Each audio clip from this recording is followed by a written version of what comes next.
Nyampe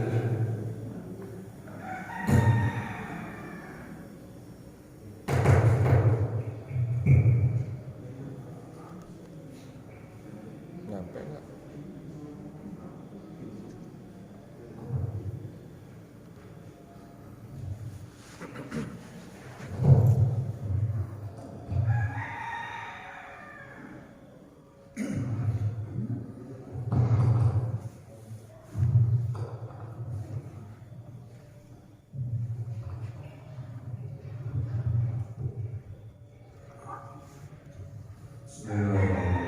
Assalamualaikum warahmatullahi wabarakatuh. Belum dites. Asyhadu an la ilaha illallah wa asyhadu anna Muhammadar Rasulullah. Alhamdulillahilladzi ahyana ba'da ma usolli wa usallim ala sayyidina Rasulillah wa ala alihi wa man tabi'ahu ila yaumil din. Lillahi ta'ala al-Fatihah. A'udzu billahi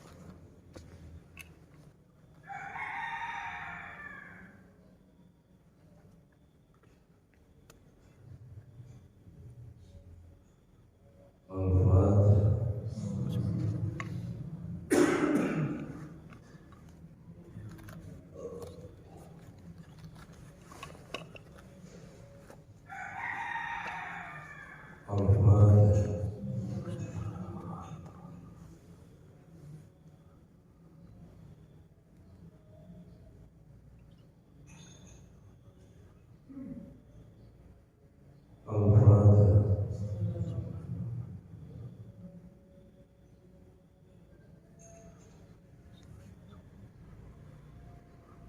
Alhamdulillah, bersyukur kepada Allah kita masih bisa melaksanakan ibadah subuh berjamaah.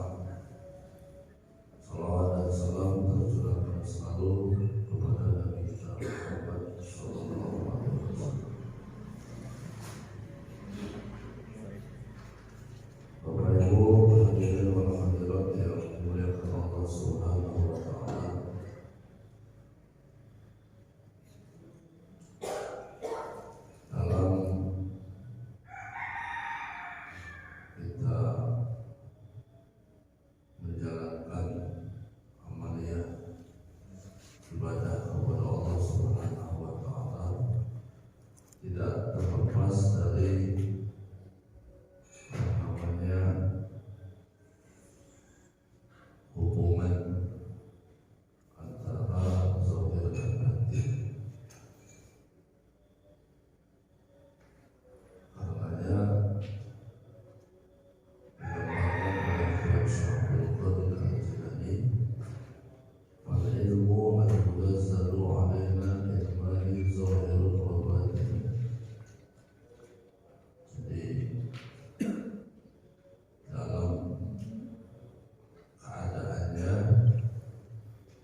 Yakni syariat tawal ma'rifah,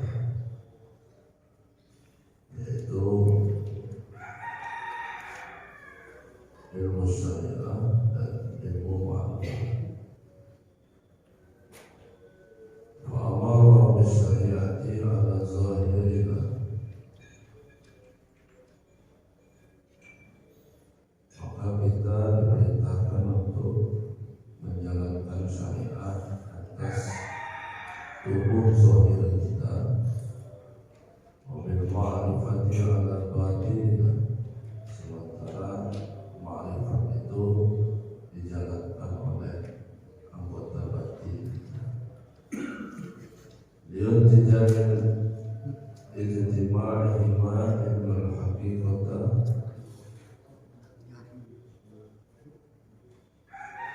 kedua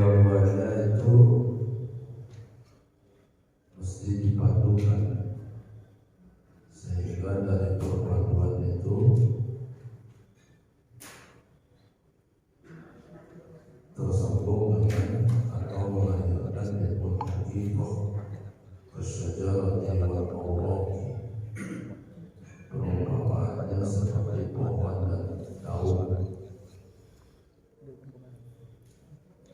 Yahsulu min ath-thamarah, jadi perpaduan dari pohon dan daun itu menghasilkan buah.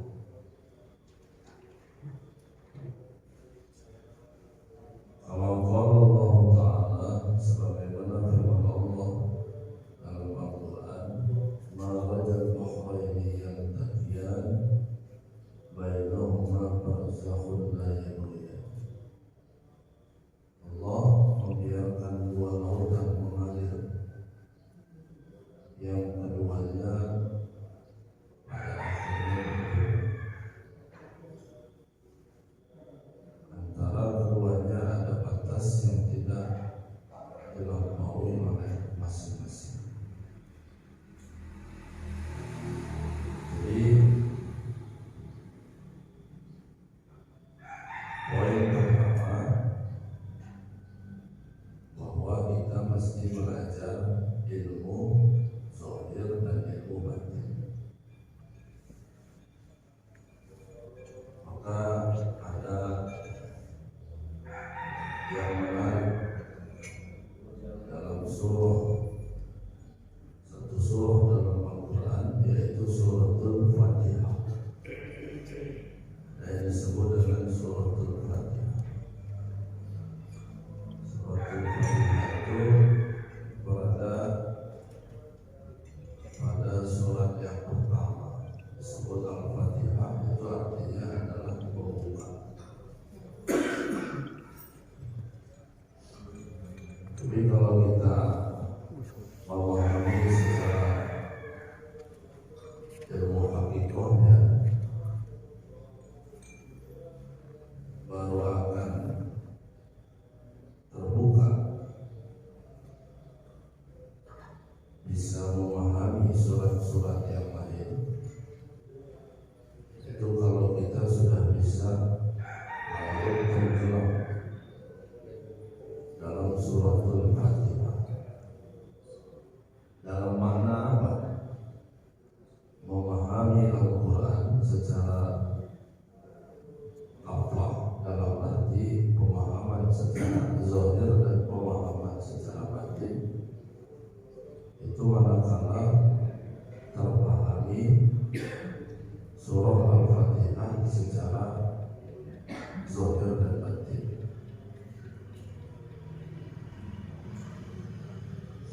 Dalam surah Al-Fatihah itu ayat yang pertama adalah Bismillahirrahmanirrahim. Bismillahirrahmanirrahim itu kalau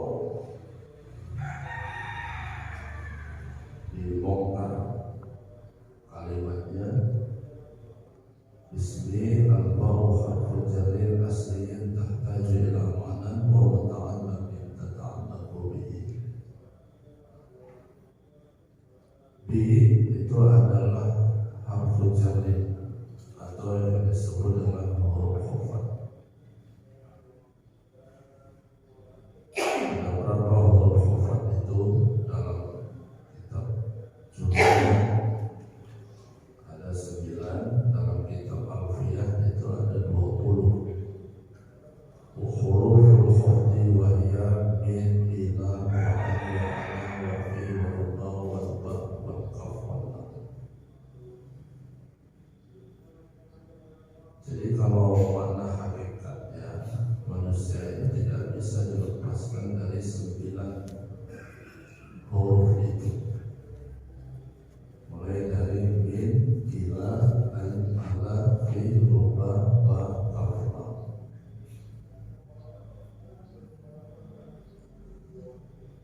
Harus sadar min dari mana, kita ini berasalnya dari mana. Belajar bab ini dasar asal dari mana, berarti babnya adalah keasalan tubuh. Ada keasalan tubuh zahir, ada keasalan tubuh batin.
arti yang sesungguhnya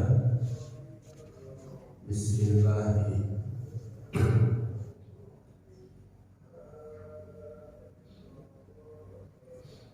dengan bersama Allah maka qudrah bisa berjalan, iradah bisa berjalan. Kita kalau mau melakukan segala sesuatu itu dimulai dengan Bismillahirrahmanirrahim. Coba Bapak Ibu diingat-ingat, itu mesti segala aktivitas itu diawali dengan itu. Mulai kita dari bangun tidur, mau kita ke jalan, itu kalimat Bismillahirrahmanirrahim gak pernah lepas. Kemudian kita duduk, kita bangun, mau minum menjelang sholat subuh, buka pintu, kunci, terus kita jalan. Itu berapa kali basmalah itu hadir di aktivitas. Mulai dari bangun sampai tidur kembali, itu segala aktivitas dimulai dengan Bismillahirrahmanirrahim.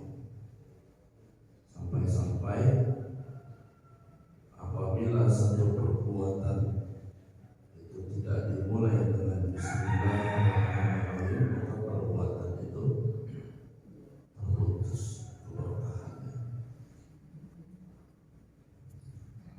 Nah, di sini artinya apa? Dengan kita mengucapkan Bismillahirrahmanirrahim memiliki arti apa? Memiliki arti bahwa kesadaran pada diri, ketidakmampuan untuk melakukan segala aktivitas, sadar diri, ketidakmampuan untuk melakukan segala aktivitas kalau tidak dibersamai olehnya, kalau tidak dibersamai olehnya. Jadi itu kenapa diawali dengan Bismillah, Bismillah, Bismillah. Karena rohani batin, rohani diri, bukan bapak ibunya, rohaniyah diri, sebenar diri, dia itu tidak mau, bukan tidak mau, tidak bisa lupa dari Allah Subhanahu wa Ta'ala, tidak bisa. Nah, tetapi karena kalbu kita ini diliputi dengan awan kegelapan dosa, kalbu itu tertutup.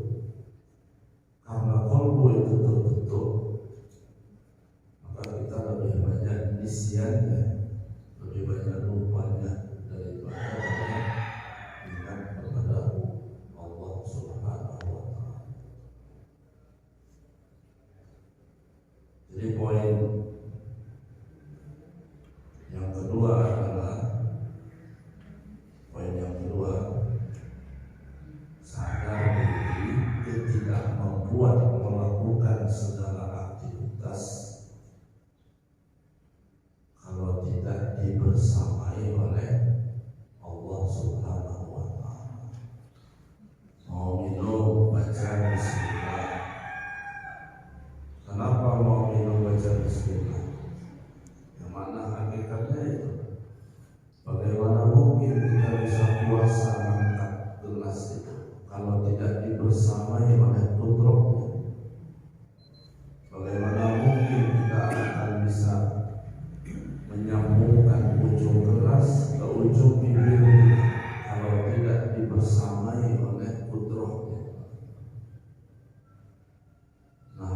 seperti itu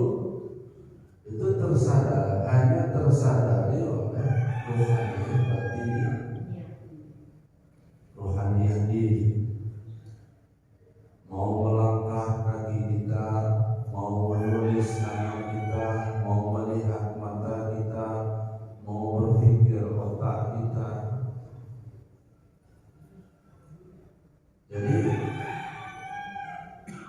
tiada ruang, tiada sekat yang bisa menghalangi daripada kalimat Bismillahirrahmanirrahim. Dan ini harus terjadi bahwa kita ini baru bisa akan melakukan segala aktivitas apabila dibersamai olehnya. Kalau tidak dibersamai olehnya, maka kita ini tidak mampu melakukan segala aktivitas, tidak mampu, tidak bisa, tidak berdaya.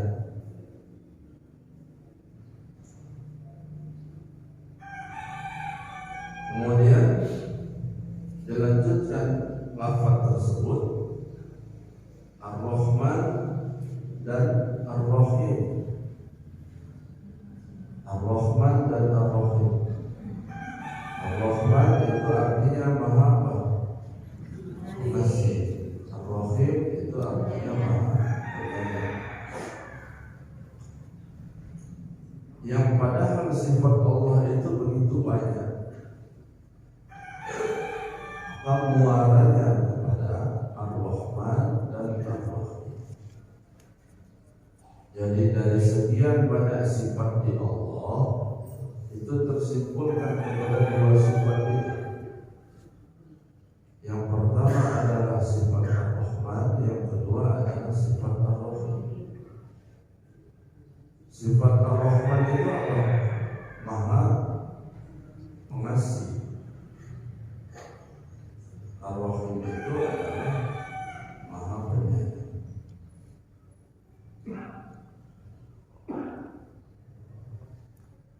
Jadi bermula dari Bismillah tadi,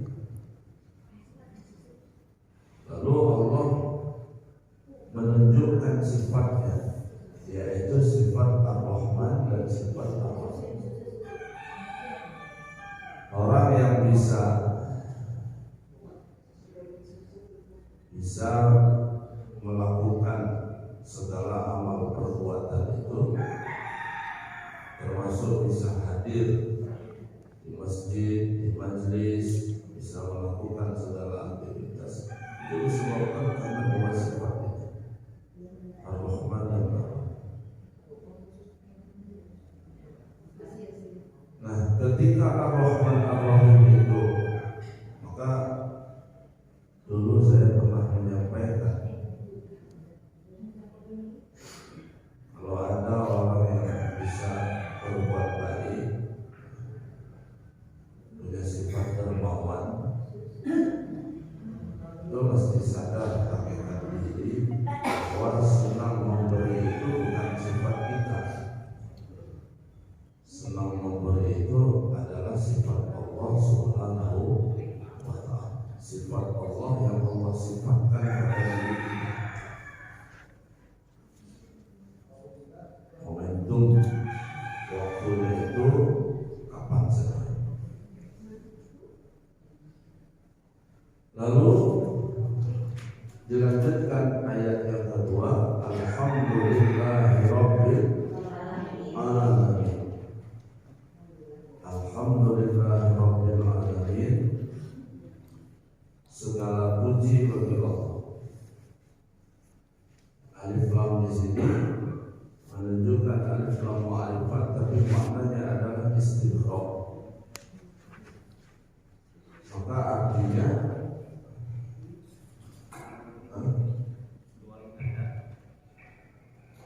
ini saya ngomong jelas ya. Tapi tidak apa-apa orang kalau orang mau dengar ya tidak apa. Tapi suara ini jelas sudah.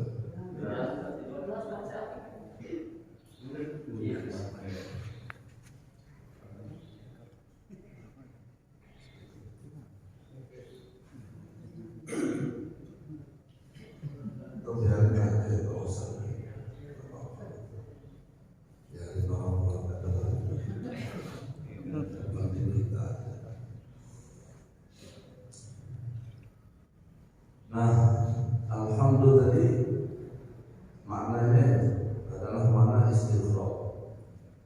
Jadi artinya segala puji.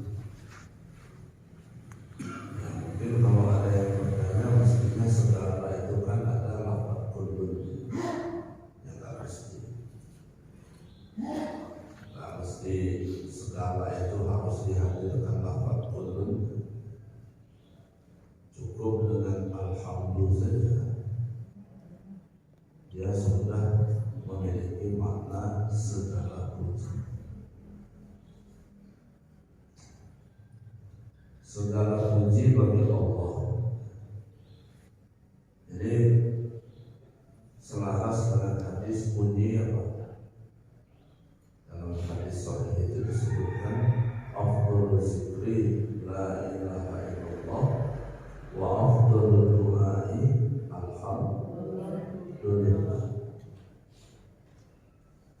Barangkali pagi ini saya mengupas yang keduanya. Kalau yang pertama itu kan sudah sering didengar, afdhalul zikri la ilaha illallah. Sekarang yang kedua, wa afdhalul du'ai alhamdulillah.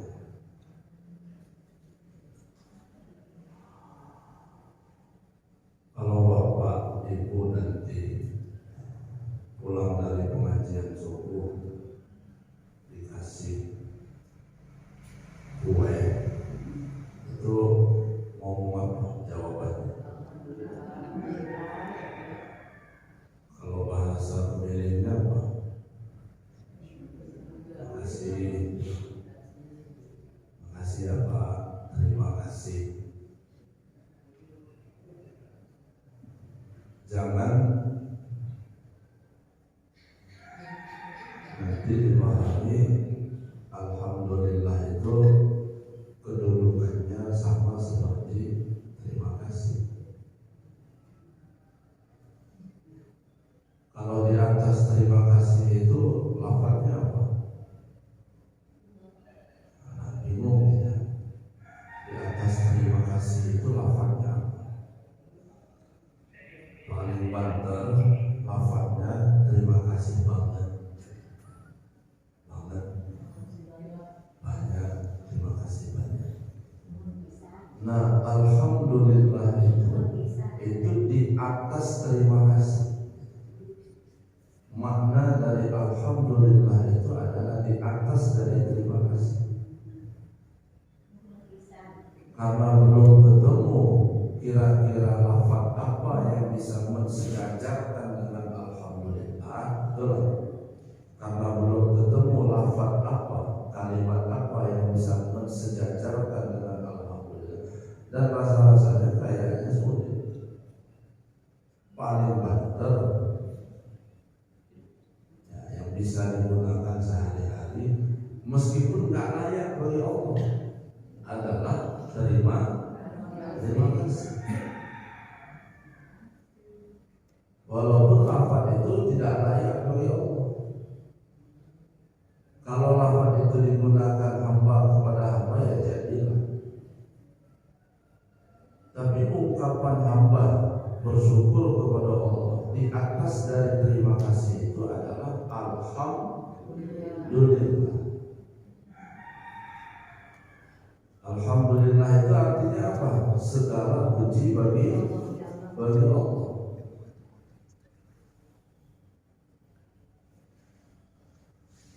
Segala puji bagi Allah. Kayak apa segala puji bagi Allah itu?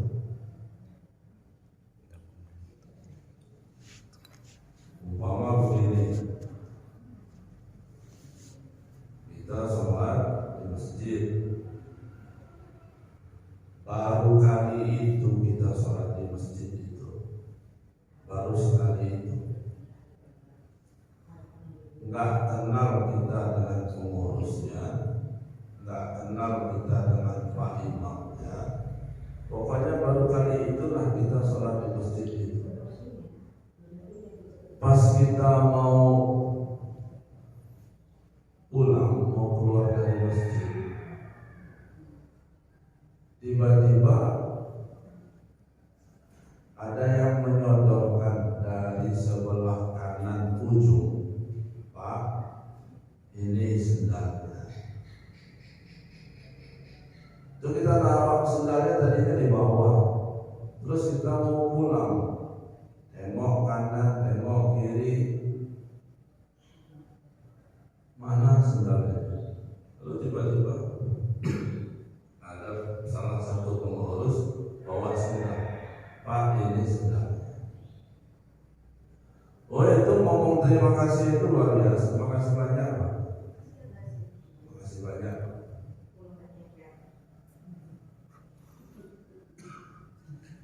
Padahal baru ketemu, belum pernah ketemu, nggak kenal, tapi terima kasihnya kok begitu dahsyat ya.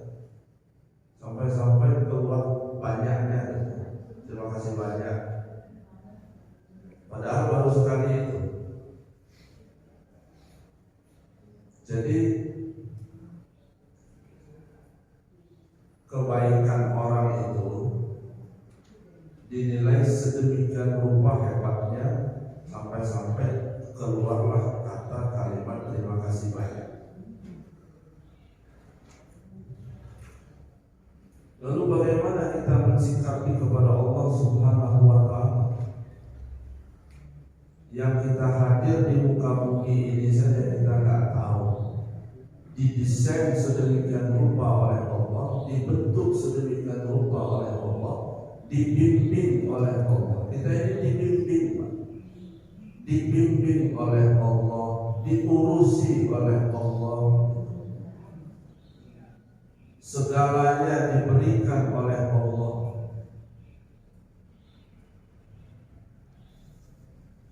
Sudah rinankah mulut ini berkata Alhamdulillah. Kalau berat berarti kufur nikmat.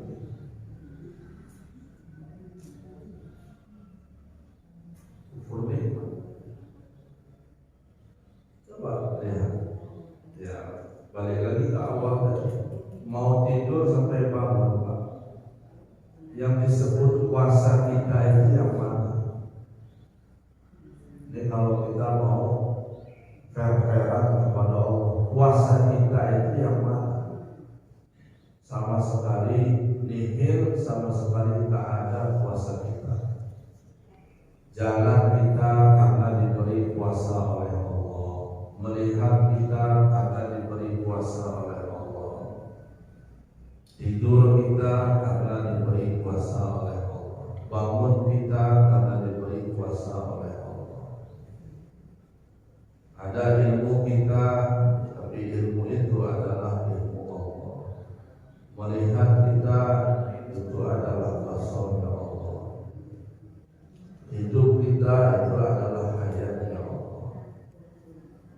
Jadi mulai dari sekujur tubuh, dari atas sampai bawah, kita ini dalam genggaman Allah, dalam kuasanya Allah. Enggak kuasa kita nyebut Alhamdulillah. Ya kalau mau dibahasakan ke bahasa Indonesia, mau ngomong terima kasih aja nggak bisa. Gimana mau disebut dengan hamba Allah? Kok bisa kita belum pernah ketemu sama orang yang hanya menyerahkan sendal aja terima kasihnya hebat banget. Ini sama Allah kok kita nggak bisa mengatakan terima kasih banyak dengan kata-kata Alhamdulillah.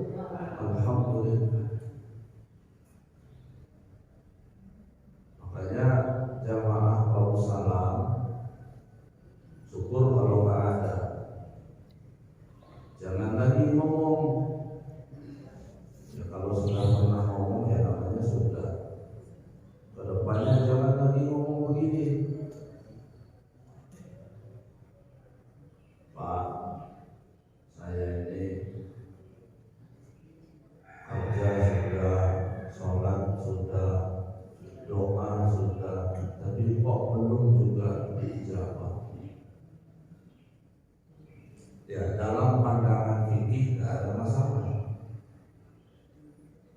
di dalam pandangan hakikat tauhid itu batal.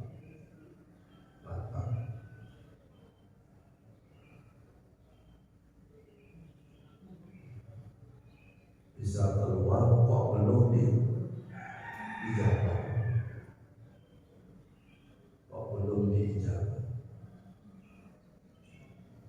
Kenapa dalam pandangan hakikat tauhid itu batal kok belum diijabah? Di saat itu hamba tidak sadar, di saat dia ngomong hamba itu tertutup basirah qalbunya. Kenapa tertutup? Jangkauan Allah lebih jauh daripada jangkauan hamba. Jadi kalau dalam ayat itu apa? Wa asa an takrahu syai'an wa huwa khairul lakum wa asa an tuhibbu syai'an wa huwa syarrul lakum. Maka dilanjutkan alhamdulillahi rabbil alamin, bahwa Allah itu adalah Tuhan semesta alam. Alamin, alam yang di luar itu adalah alam yang berkembang. Alam itu apa? Kullu ma siwallah, selain daripada Allah itu adalah alam. Maka alam ini ada yang disebut dengan alam kabir, ada yang disebut dengan alam sohir. Mau melihat alam yang terkembang luas di luar, lihatlah alam yang ada pada diri. Jadi alhamdulillahirabbil alamin itu apa? Bahwa Allah Tuhan seluruh alam, termasuk diri kita ini dalam genggamannya, dalam kuasanya. Alhamdulillah, ketika alif lamnya itu dibuang, alhamdulillah, ketika alif lamnya itu dibuang, maka menjadi apa? Hamdu. Jadi hamdu, pujian. Kalau itu kan hamdu itu berapa huruf itu? 3 huruf, ha, mim, dal. Kalau seandainya di depannya dikasih hamzah, maka bacaannya apa? Ahmad. Tapi kalau di depannya itu mim menjadi apa? Muhammad. Kalau mau melihat sosok yang bisa secara hak benar-benar memuji Allah, lihatlah junjungan Nabi kita Muhammad sallallahu alaihi wasallam. Nah, kalau kita mau bisa memuji Allah, maka kita pun harus mencontoh Nabi kita Muhammad sallallahu alaihi wasallam. Bagaimana mencontohnya? Tentu mencontohnya adalah dari segala sisi, lahiriah dan batiniah. Lahiriah dan batiniah. Jadi orang-orang yang bisa memuji Allah itu adalah pertama, itu dicontohkan oleh junjungan Nabi kita Muhammad sallallahu alaihi wasallam dan pengikut Nabi Muhammad. Pengikutnya ini disebut dengan Muhammadiyah. Jadi Bapak Ibu jangan apa? Jangan terkecohkan dengan bahasa. Muhammadiyah itu artinya adalah pengikut Nabi Muhammad. Gimana kalau pagi ini Bapak dipanggil orang Muhammadiyah? Berani nggak? Harus berani. Adapun Muhammadiyah yang satunya kan itu ormas. Tapi kalau dalam kaji, ketika ia itu dinisbahkan, maka itu artinya adalah menjadi mengikuti. Nah, balik lagi ke tadi, lambang-lambang itu sudah terjadi dalam praktek sholat. Bagaimana tegak berdiri isyaratnya apa? Bagaimana ketika sujud itu isyaratnya apa? Maka ketika sujud itu memiliki makna isyarat. Kalau sujud itu ada ini enggak? Ada syarat sujud enggak? Ada kan? Syarat sujud itu apa aja? Kalau dalam fikih, hening, terus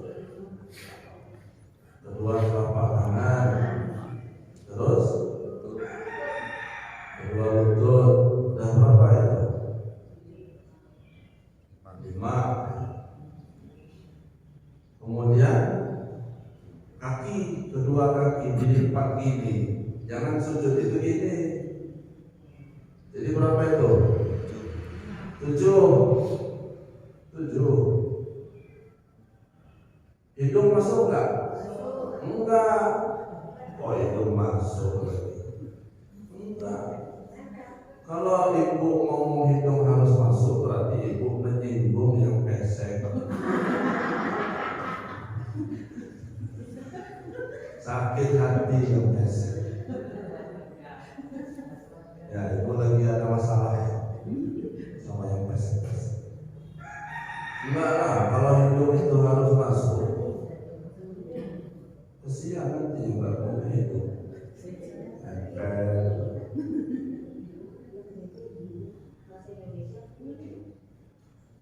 Itu sah nggak itu?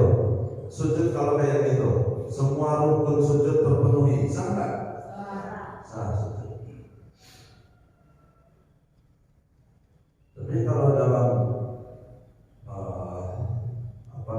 kaji hakikatnya,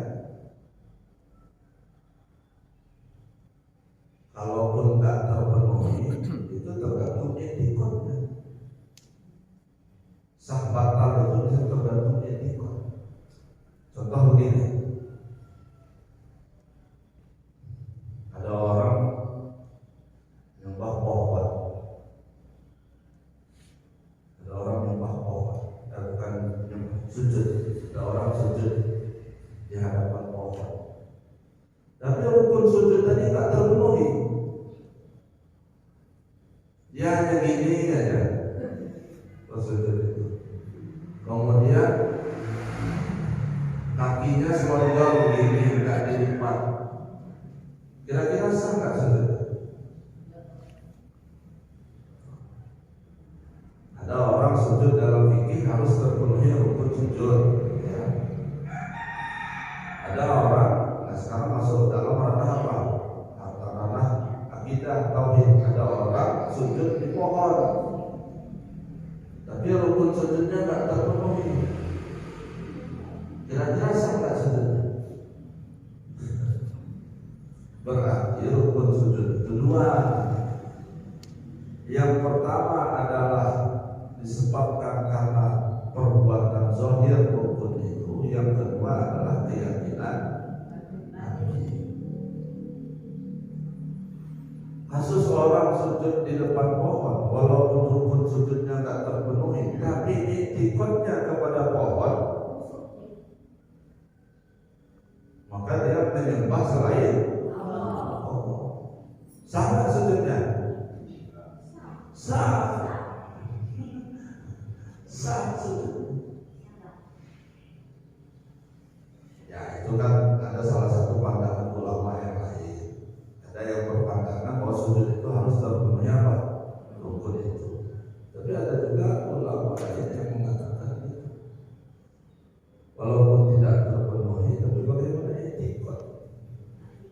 Dicontohkan kepada kasus tadi, rukunnya nggak ada, dikonnya kepada selain Allah, maka batal dia menjadi hamba Allah Subhanahu wa Ta'ala.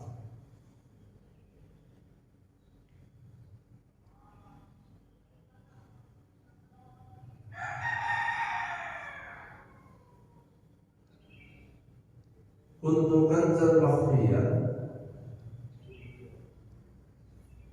fa akhbartu an u'rifa fa khalaqtul khalqa likay u'rifa.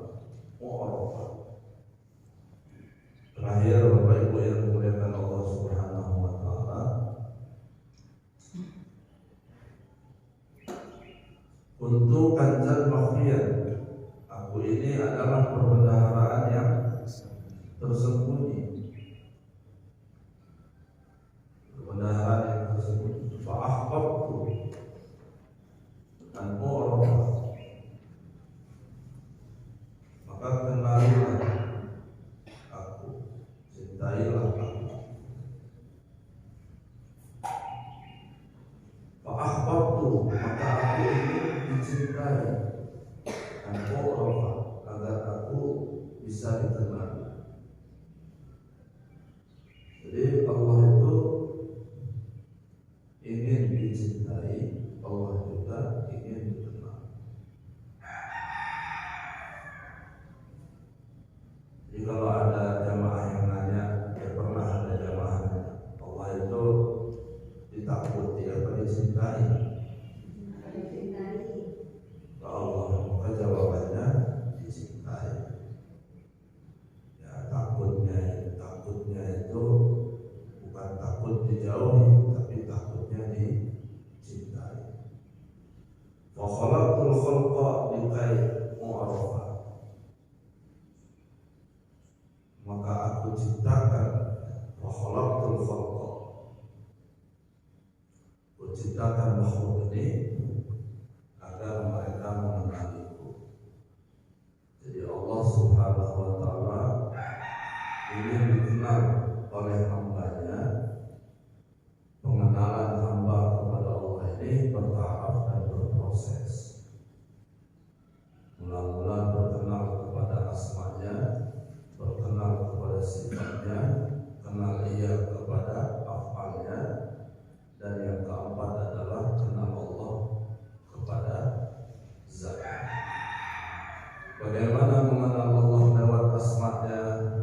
Mengenal Allah lewat asmanya, bersyahadatkan tauhid dan bersyahadatkan syahadat tauhid dan syahadat rasul, maka diikrarkan dengan asyhadu an la ilaha illallah wa asyhadu anna muhammadar rasulullah. Maka di saat itu seorang hamba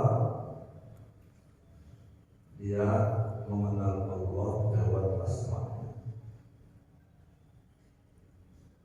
Lalu yang kedua adalah bagaimana mengenal Allah lewat sifatnya. Mengenali Allah lewat sifatnya adalah memahami segala apa kebaikan sifat daripada Allah itu adalah milik Allah Subhanahu wa Ta'ala. Dan sifat Allah itu bersifat-sifat, dan sifat Allah itu hinggap kepada semua makhluk Allah tanpa terkecuali, termasuk tiang yang berdiri. Manusia tidak boleh angkuh bahwa dirinya sajalah yang disifati oleh Allah, tapi tiang ini juga disifati dengan sifatnya Allah. Mana bukti bahwa tiang ini ada sifat Allah, disifati sifat Allah? Kalau kita tonjok tiang ini, bapak peluru kita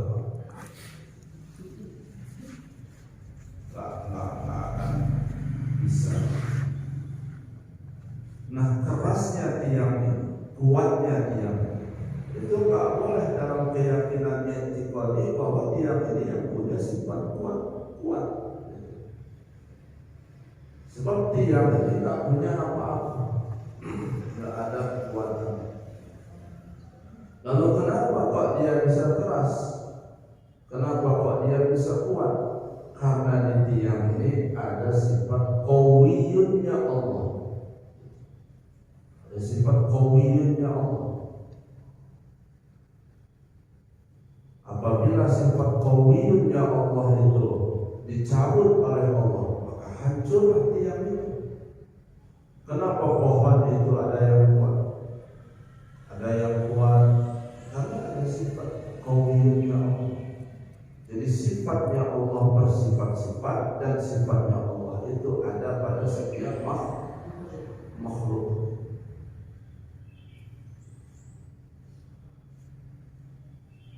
Ya, sama saja seperti software-nya apa? Bahagia. Software, kalau bicara sifat software, kalau ini kan haknya, yang cover. Tapi kalau yang softnya kebahagiaan, coba bahagia. Bahagia itu kira-kira merata apa enggak?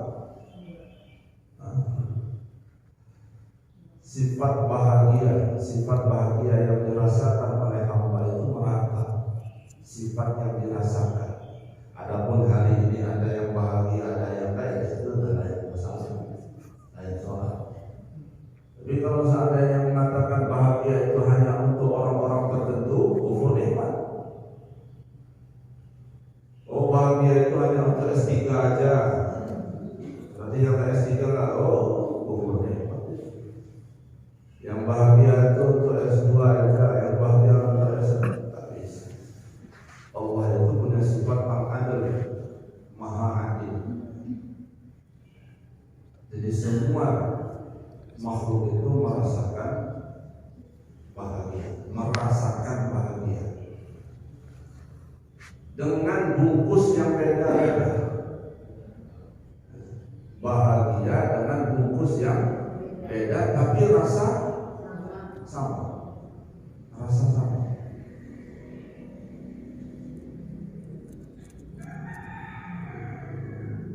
Singkong itu kalau dicabut terus dibeli murah katanya. Tapi kalau singkong itu sudah diproses, kalau ke minimarket atau kemana, harganya mah jelas sama.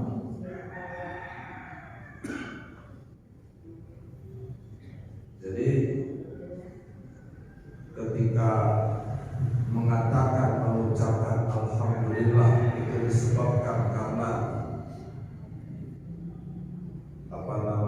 harta berlimpah dulu baru terucap, itu menunjukkan kebodohan hamba. Sebagai contoh, ada orang bisa makan, maka yang terucap setelah makan itu adalah alhamdulillah. Lalu tiba-tiba ada orang hari ini baru bisa kebelian mobil, baru bisa beli mobil karena sudah terjadi transaksi, rupanya dirinya beli mobil, terus dia mengucapkan alhamdulillah. Maka alhamdulillah orang yang makan pakai ikan asin, dengan alhamdulillah orang yang beli apa tadi, yang harganya puluh-puluh juta, sejajar itu alhamdulillahnya di hadapan Allah Subhanahu wa ta'ala. Nah, yang jadi masalah terhenti kalimat mengucapkan alhamdulillah karena belum bisa kesampaian tadi. Nah, itu masalah itu. Disetop dulu alhamdulillah gara-gara belum bisa beli. Nanti kalau sudah bisa beli mobil baru, nah itu yang masalah. Alangkah sempit amat gerak mengucapkan alhamdulillah gara-gara harus bisa beli itu dulu. Maka di saat itu dirimu sedang kufur nikmat di hadapan Allah Subhanahu wa ta'ala. Kok mau nyebut alhamdulillah aja syaratnya banyak. Harus tercapai ini, harus tercapai ini, harus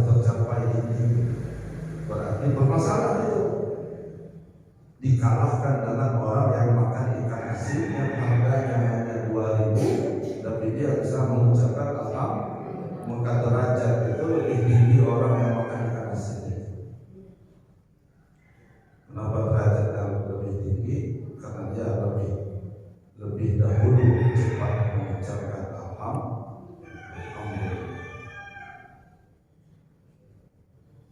Jadi sampai di sini. Sebelum ditutup, kalau ada yang mau bertanya, silakan.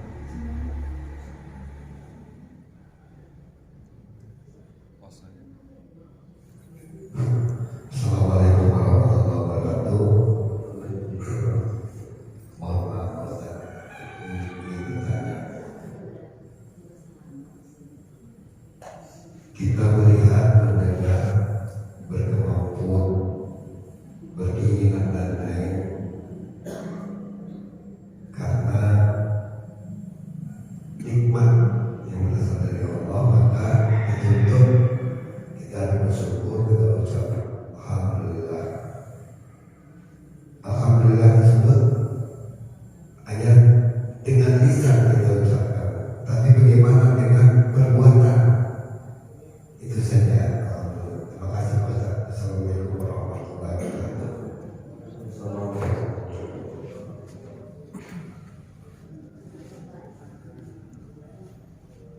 Ada lagi?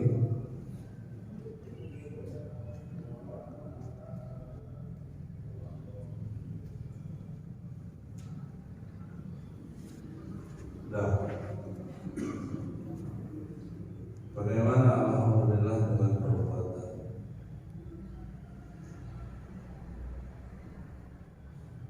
Ketika kita mendapatkan macam-macam nikmat, maka kita mengucapkan apa? Alhamdulillah.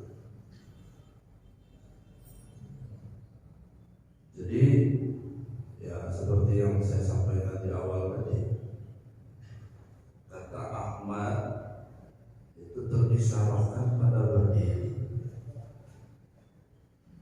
Kata Muhammad itu lafaz Muhammad terisyarahkan kepada sujud. Nah, bagaimana alhamdulillah pada perbuatan? Alhamdulillah pada perbuatan adalah seluruh jiwa dan raganya hanya terpandangkan kepada Allah Subhanahu wa Ta'ala. Terpandangkan dalam artian apa? Seluruh zahir dan batinnya hanya tertuju kepada Allah. Maka ketika dia mengucapkan alhamdulillah, bagaimana reaksi pada tubuh zahir, reaksi pada tubuh batin? Mulai dari akalnya, mulai dari otaknya, mulai dari hatinya, mulai dari rasanya, rasa pada diri itu tertuju kepada Allah. Tertuju itu selalu dipraktikkan dalam sholat. At-tahiyyatul mubarakatus sholawatut thayyibatul lillah. Nah, maka yang namanya perbuatan, itu dulu saya pernah menyampaikan ma'rifat bil af'al itu. Jadi ma'rifat bil af'al itu ketika hamba melihat segala apa yang terjadi pada makhluk ini adalah terbit daripada Allah Subhanahu wa Ta'ala. Nah, tetapi ringkasnya untuk menjawab pertanyaan tadi, dengan cara apa? Dengan cara husnuzon kepada Allah Subhanahu wa Ta'ala. Alhamdulillah pada tataran apa? Alhamdulillah pada tataran kalimat adalah ucapan hamdalah. Alhamdulillah pada tataran perbuatan adalah husnuzon kepada Allah Subhanahu wa Ta'ala. Husnuzon itu apa?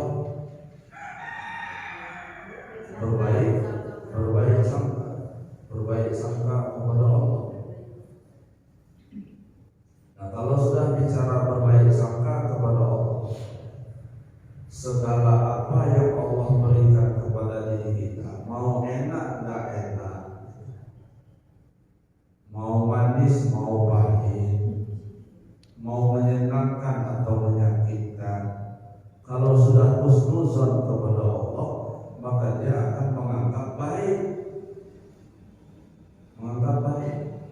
Cobalah hamba kawan, kalau sudah cinta dan ada orang, kalau sudah CS betul, bestie, kalau pakai CS, orang kalau sudah bestie ya, kalau udah CS saja, jangankan perbuatan baik, perbuatan jeleknya aja dipandang baik.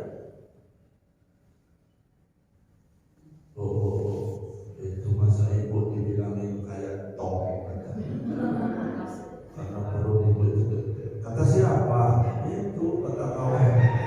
Oh, dia mah cuma ini ya, cuma bercanda. Itu bestie gitu. Tapi kalau orang suzon, jangankan buruk, baiknya aja dianggap nggak baik. Ya balik lagi kepada tadi, bagaimana praktek itu kan kalimat alhamdulillah. Kalau dalam perbuatan bagaimana praktek alhamdulillah, ya husnuzon kepada Allah Subhanahu wa taala. Segala apa yang Allah terjadikan kepada makhluk perbuatan ini, segala apa yang Allah jadikan, segala apa yang Allah berikan kepada diri kita, mau baik nggak baik, mau enak nggak enak, dalam pandangan kita harus tetap memandang bahwa itu adalah baik untuk kita, baik. Ya banyaklah kejadian-kejadian yang dalam pandangan kita tidak baik, tetapi dalam pandangan Allah itu baik. Mampukah hamba ini memandang yang tidak baik dipandang baik karena husnuzon dirinya kepada Allah Subhanahu wa taala. Nah, itulah kasihnya itu. Makanya praktek ma'rifah bil af'al ini Bapak Ibu. Jadi gini, konotasi proses menjadi wali itu kan banyak cara ya. Banyak cara. Kalau saya tanya sama bapak-bapak di masjid Bapak Salam ini, istri bapak cerewet apa enggak? Nah, kalau istri bapak cerewet, pertahankan. Karena bisa saja sababiyah jadi wali itu jadi cerewet, dari cerewetnya itu. Karena ada orang jadi wali gara-gara sabar menghadapi. Nah, juga perempuannya begitu. Ada seorang wanita jadi wali gara-gara sabar menghadapi suaminya. Jadi sababiyah, jadi keadaan lingkungan di dalam itu jadikan bahwa itu sebagai imtihan untuk bisa ma'rifat segala apa yang terjadi. Terakhir Bapak Ibu yang dimuliakan Allah Subhanahu wa taala, disinilah yang disebut dengan syuhud ya. Maka ada yang disebut istilah syuhudul kasrah fil wahdah, pandang yang banyak di dalam yang satu. Dan syuhud itu macam-macam. Ada syuhudul kasrah fil wahdah, ada syuhudul wahdah fil kasrah. Kalau syuhudul kasrah fil wahdah, pandang yang banyak di dalam satu. Mana pandang yang banyak di dalam yang satu? Yaitu segala apa yang ada di luar itu masukkan kepada diri. Semuanya hakikatnya adalah sama. Kalau di area di dalam masjid ini, berapa banyak elektronik yang bisa bergerak? Banyak, mulai dari lampu, mulai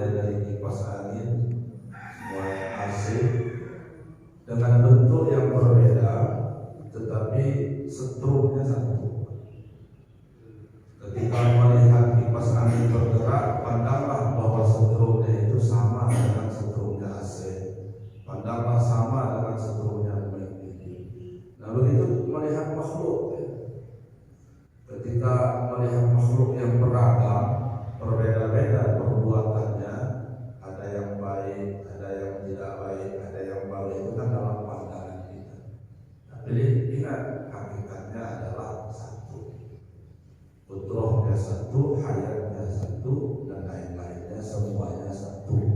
Ketika melihat satu, maka yang terbit pada diri adalah husnuzon, terkalamkan pada mulut dengan kalimat alhamdulillah. Titik sampai di sini, paham nggak paham gitu aja pokoknya. Ala hadirin wal hajah al-fatihah.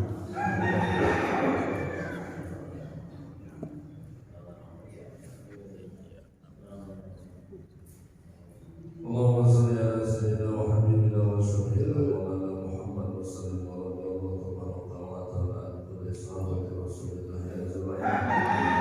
Allahumma ftah lana bi futuhil arifin wa rizqna fahman nabiyil wa hifzul mursalin wa ilhama malaikatika al-muqarrabin wa ja'alna min al-ulama'il amilin al-khairin bi rahmatika ya arhamar rahimin. Wa sallallahu ala sayyidina Muhammadin nabiyil ummi wa ala alihi wa sahbihi wasallam.